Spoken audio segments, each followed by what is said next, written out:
Hello everyone, you all are watching ISPC simplified. और अगर आप बीपीएससी के एस्पिरेंट हो तो आपको ये चीज़ जानना चाहिए, जो हमारे जो अध्यक्ष हैं बीपीएससी के चेयरमैन जो हैं अतुल प्रसाद जी, उन्होंने क्या क्या कंक्लूड किया है आने वाले सेशंस में और क्या क्या रिफॉर्म्स या आप कह सकते हो चेंजेस आ सकते हैं फर्दर एग्जाम्स में, उसके बारे में।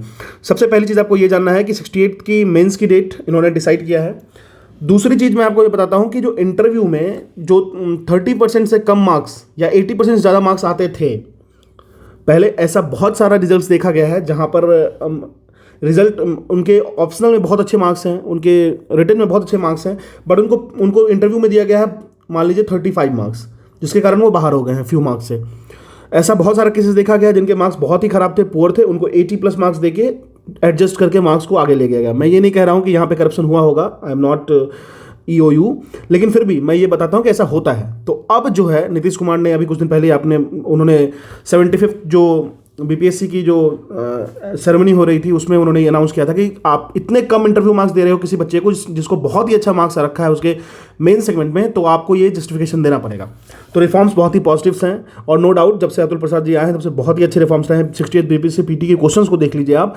अगर आप पहले वन लाइनर्स स्पीडी की कोई बुक लगा के आ गए या फिर ल्यूशन की MCQ लगा के आ गए तो उससे आपका पीटी हो जाता था, लेकिन अगर आप ऑलराउंड अगर आप अच्छे से PCS एस्पिरेंट नहीं हो तो मुश्किल है आप प्रीलिम्स होना। हालांकि कट ऑफ बहुत ही कम गया है, लेकिन फिर भी बताता हूँ, अगर आप बेसिक अंडरस्टैंडिंग आपकी क्लियर नहीं है तो मुश्किल होगी प्रीलिम्स क्लियर होने में, ठीक है ना। तो आप अगर स्टार्ट कर रहे हो 69 के लिए तो आपको बेसिक अंडरस्टैंडिंग होनी चाहिए।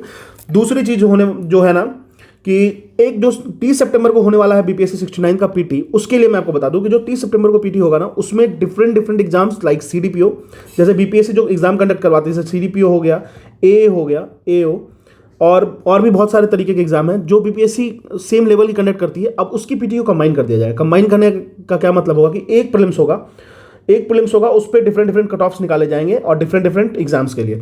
तो ये भी एक अच्छा मूव है। बच्चे बहुत सारे खर्च करके जाते हैं डिफरेंट जगह से, दिल्ली से जाते हैं, बहुत सारे ऑल ओवर इंडिया से आते हैं, तो ये बार बार दौड़ने की जो इशूज़ होती है वो भी क्लियर होगा। लेकिन हाँ, एक चीज़ आप अपने तरीके से भी एडजस्ट करना होगा आपको, ये बात कि सबसे पहली बात तो आपको ये होना था कि आपको मार्क्स बहुत अच्छे लाने होंगे क्योंकि कंपटीशन कट थ्रू होगा ही होगा, नो डाउट इन दैट। और दूसरी चीज़ ये हो जाएगी कि अब एक प्रीलिम्स होगा तो एक मौका मिलेगा।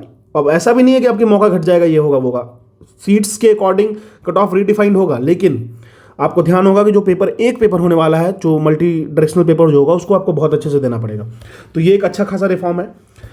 साथ में आपको बता दूं कि सिलेबस में बदलाव होगा। एक चीज़ और, सिलेबस में थोड़ा सा चेंज होने की बात उन्होंने कहा है कि जो एम्प्लॉयमेंट से रिलेटेड न्यूज़ है ना उसको ऐड किया जाएगा, ठीक है ना, सिलेबस में, जिससे लोगों को ये अवेयरनेस बैठे कि टिपिकल ट्रेडिशनल चीज़ें जो पढ़ते आ रहे हैं उससे हट के कुछ अवेयरनेस उनको पता चले एम्प्लॉयमेंट के बारे में। ये भी एक अच्छा सा ऑप्शन है।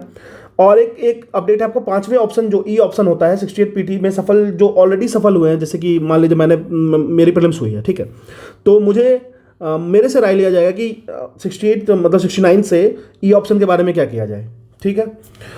अब देखिए, अगर आपको मान लीजिए 2 कैंडिडेट हैं जिनके मार्क्स सेम आ गए, तो मार्क्स सेम आने पे ना ऐसे पेपर को डिसाइडिंग पेपर माना जाएगा। ऐसे पेपर में मार्क्स चेक किया जाएगा, जिनके ऐसे पेपर में मार्क्स ज़्यादा होंगे वो क्वालिफाई करेंगे, ठीक है ना। तो ऐसे पे बहुत ही प्रोमिनेंट आपको दिमाग से वो करना है, कहीं से कट कॉपी पेस्ट वाली मटेरियल यूज़ नहीं करना है। एक बार बेसिक्स पढ़ लेना है अच्छे से।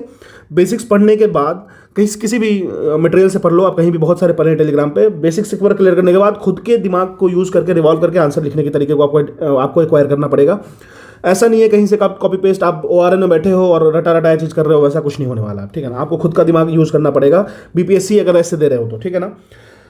चलिए, आप बीपीएससी में अब इंटरव्यू में कम मार्क्स आ रहे हैं इसका भी आपको बताना पड़ेगा, ज़्यादा आ रहा है तो उसके बारे में आपको रीज़न देना पड़ेगा, ठीक है ना।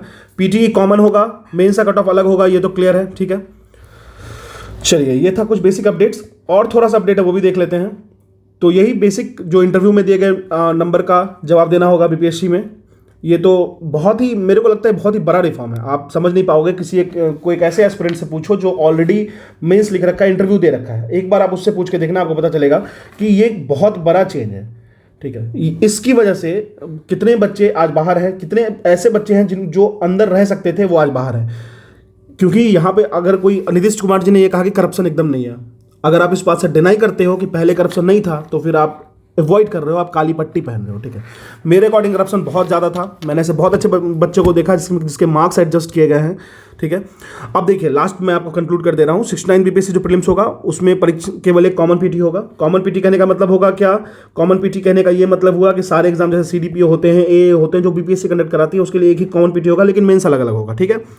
अब नए जो पैटर्न होंगे 68, अब 68 मेंस परीक्षा का, 68 मेंस परीक्षा का डेट क्या हो गया, 12, 17 एंड 18 में हो गया। अच्छा ये क्यों किया गया, ये किया गया आपको यूपी पीसीएस या फिर और भी जैसे इससे कुछ एग्जाम है उसको ध्यान रखते हुए सर ने किया है, ठीक है।